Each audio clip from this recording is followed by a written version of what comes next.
Have you ever wondered if you're with a narcissist? I think one of the things that makes it the most difficult to figure out is that being with a narcissist is very confusing. There's a lot of ways that we can talk ourselves into, like, am I being too hard on him? Nobody's perfect, or her.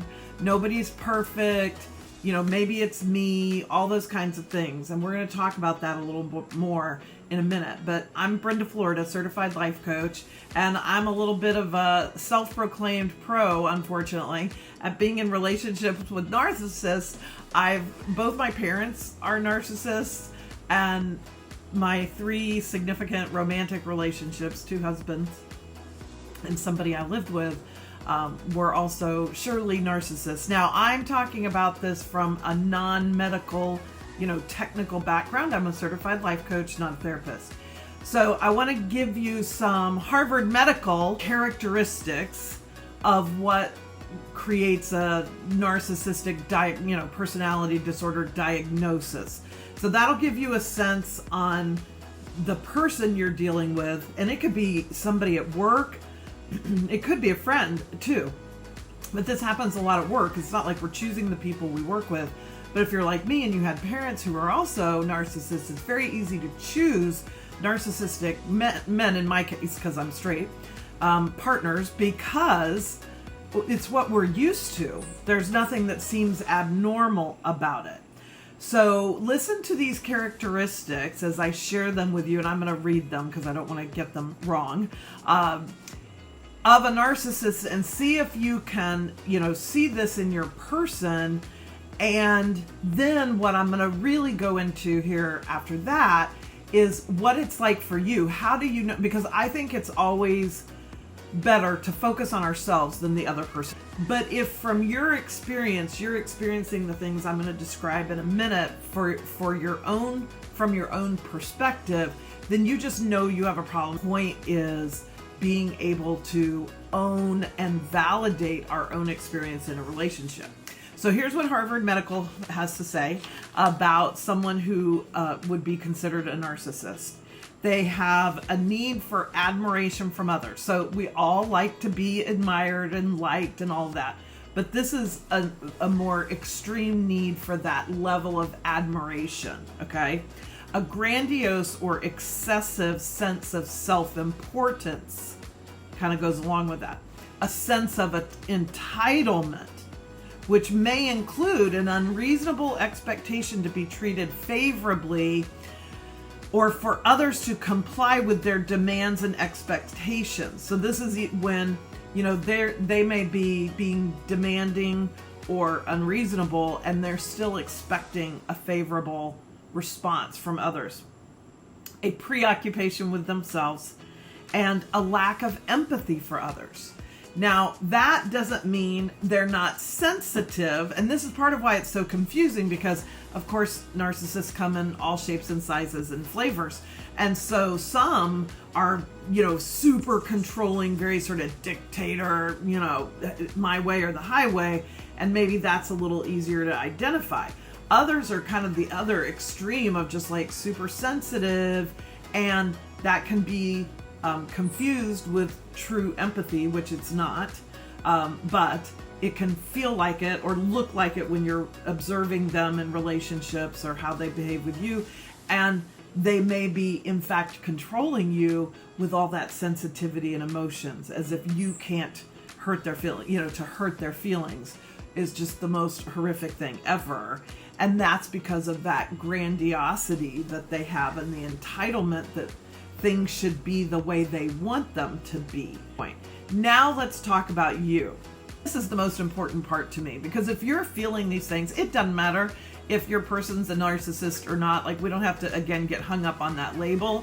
You do not deserve to experience the 3 dynamics I'm going to talk about here in a minute in any relationship. Number 1 is you wind up questioning yourself a lot. This is what it's like for you when you're in a relationship with a narcissist or other forms of dysfunction.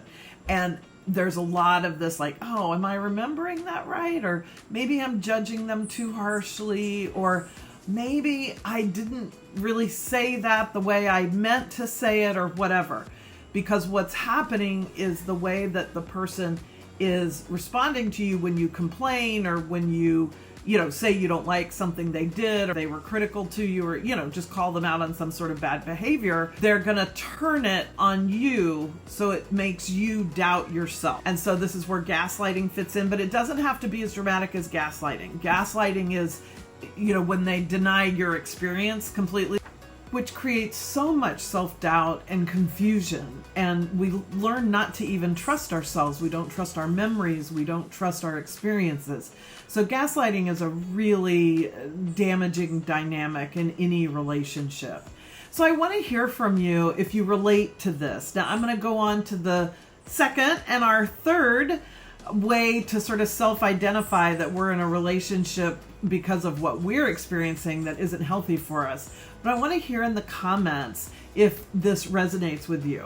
Now, if you're not comfortable putting it in the comments because whoever your narcissist is might see it there, then feel free to email me, because this is so important. I don't want you to feel like you're alone. You are not alone. So many of us have experienced this, and I am here to help. So my email is in the description below, as well as a link to book a 15-minute call with me if you want to speak to me directly and maybe explore getting into coaching.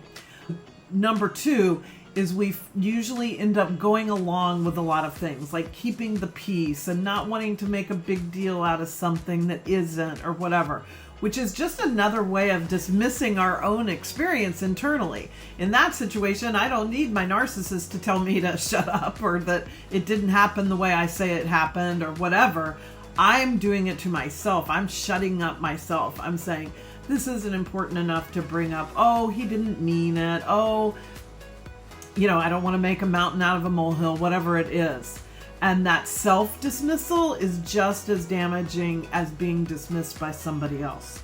And number 3, it's the idea that they're so great in so many ways that you use that to dismiss what you're bothered by, what you're experiencing, what you don't like, all the things. You're counterbalancing that emotional and verbal abuse with, oh, but they're great in these other ways. People think I'm so lucky. This is, a lot of times narcissists are very good at behaving in ways that outside of the relationship, people think they're super awesome people. That maybe they're very involved in the community, doing all kinds of good work. They're generous financially with others. They're, leadership in organizations and churches, all kinds of things. So others are like, oh, you're so lucky to have this fantastic spouse. And so you, again, doubt your own experience. Oh, well, I must be making too much out of it. I must be too sensitive. I must be, all these things. And you're dismissing the experiences that you're having that are really hurtful and painful to you, and even tolerating abuse. I mean, I did that for a long time, and there were so many great things about my husband, and so I dismissed. So this is maybe the piece that we'll wrap this up here, but I want to say as strongly as I can that the healing starts with validating your own experience.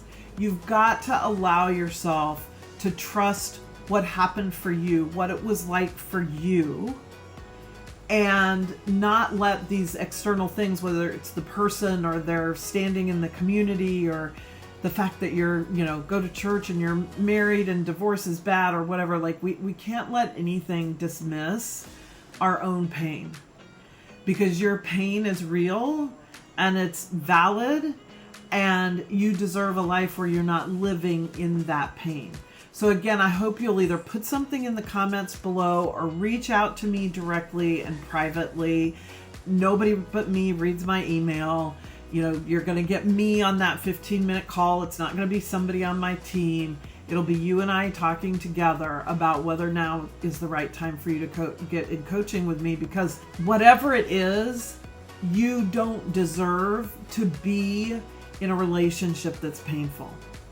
And so I am here to help you navigate change within that relationship, or how to get out of it if that's what needs to happen. So please, please, please subscribe to my channel so you'll get all the new videos on relationships. I'll do more videos on this topic, but I put out videos every week on various relationship topics. So let me know in the comments below if you want to hear me talk about a certain topic, and I will see you in the next video.